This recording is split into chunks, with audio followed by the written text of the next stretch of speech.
नमस्कार, सत्यदर्शन न्यूज मध्ये आपले स्वागत आहे. मी पायल शहा. एक नजर टाकूया आजच्या ठळक घडामोडीवर. 10वी आणि 12वीच्या परीक्षेबाबत शिक्षण मंडळाचा मोठा निर्णय. 10वी आणि 12वीच्या परीक्षा महिनाभरावर येऊन ठेपल्यात.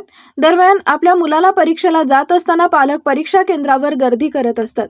शिवाय शाळेच्या शिक्षक आणि कर्मचाऱ्यांची देखील लगबग पाहायला मिळते. 10वी-12वीच्या परीक्षांच्या पार्श्वभूमीवर राज्य शिक्षण मंडळाचा मोठा निर्णय घेतलाय. 10वी-12वीच्या परीक्षा केंद्रावर शाळेचे विद्यार्थी, शिक्षक व कर्मचाऱ्यांची ताटातूट करण्याचा निर्णय शिक्षण बोर्डाकडून करण्यात आलाय. ज्या परीक्षा केंद्रांवर शाळेचे विद्यार्थी असतील त्या केंद्रावर त्या शाळेचे शिक्षक व कर्मचारी नेमले जाणार नाहीत. इतर शाळांमधील केंद्र संचालकांसह पर्यवेक्षक व इतर कर्मचाऱ्यांची नेमणूक करावी असा आदेश महाराष्ट्र राज्य माध्यमिक व उच्च माध्यमिक शिक्षण मंडळ विभागीय मंडळास दिलाय.